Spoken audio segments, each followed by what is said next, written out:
Oh, hello there, friends. I am so excited you stopped by today. Are you ready to make something super yummy? We are going to make homemade spring rolls.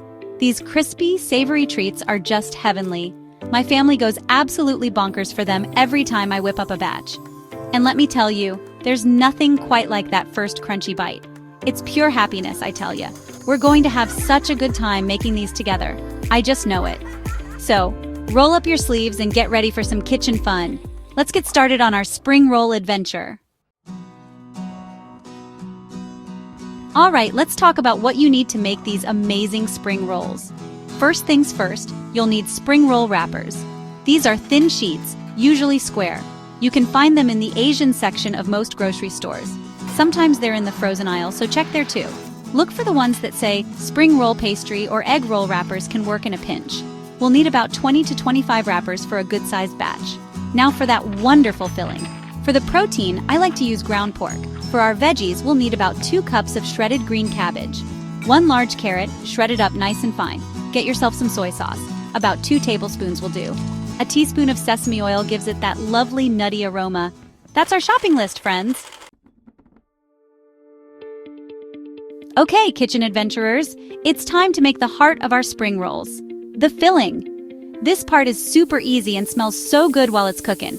First, grab a large skillet or a wok if you have one. Place it over medium-high heat. Add just a little drizzle of cooking oil, like vegetable or canola oil. Let that get nice and warm for a minute. You want it hot enough to sizzle, but not so hot that it's smoking like crazy. We're building layers of flavor here, so patience is a good thing. Break it up with your spoon as it cooks. We want it nicely browned and crumbled into little pieces. This usually takes about 5 to 7 minutes. Make sure there's no pink left if you're using meat. Oh, the smell of browning meat is just wonderful, isn't it? It's the start of something truly delicious. If there's a lot of extra fat, you can carefully drain some of it off. We want flavor, not grease, in our spring rolls. Next up, toss in your minced garlic and grated ginger. Stir that around with the meat for about a minute. Oh my goodness, the aroma! Garlic and ginger are like a magic perfume for savory food. Cook them just until they're fragrant. We don't want them to burn, as that can make them taste bitter. Just a quick stir to get them friendly with the meat. This is where the real flavor starts to build up. It's these little steps that make all the difference. Believe me, it's heavenly. Now it's time for those lovely veggies. Add your shredded cabbage, shredded carrots, bean sprouts, and chopped mushrooms to the skillet. Stir everything together really well. The veggies will start to soften and shrink down a bit. Cook them for about 3 to 5 minutes. We still want them to have a little bit of crispness, not turn all mushy. Finally, stir in your soy sauce, oyster sauce, if using, sesame oil, sugar, and black pepper. Mix it all up, taste it, and see if it needs anything else. Then take it off the heat and let it cool down completely. This cooling step is super important for wrapping.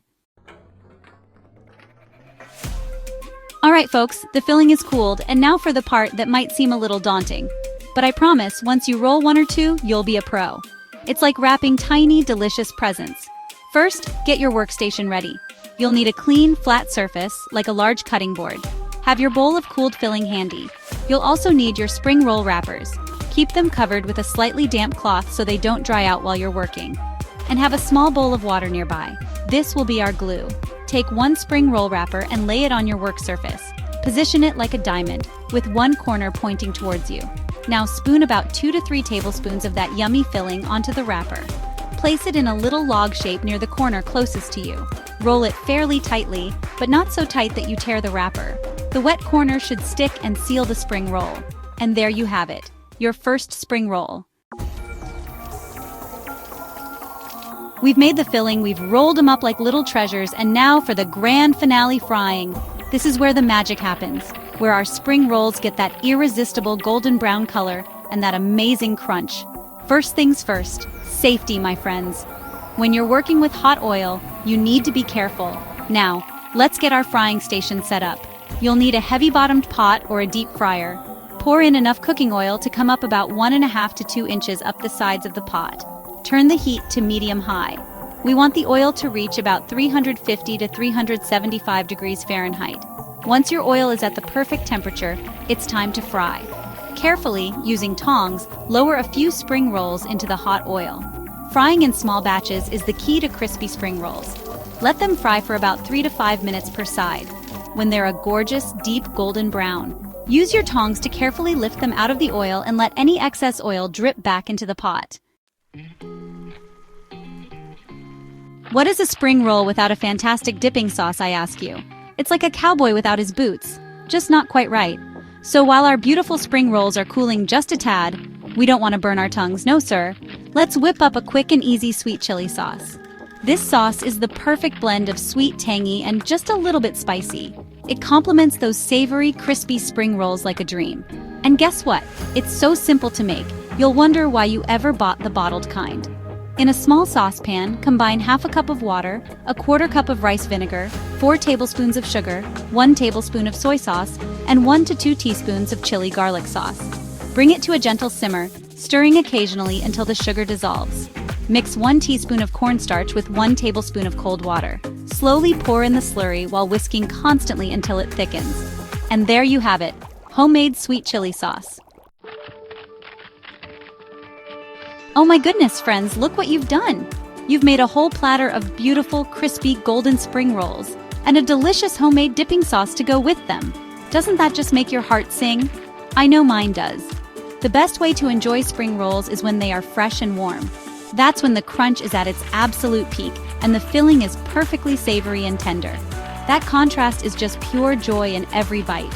I really hope you've enjoyed our little spring roll making adventure today. Cooking together, even virtually like this, is such a wonderful way to connect. Please share your stories and your pictures too, if you can. Happy cooking and happy eating, everyone!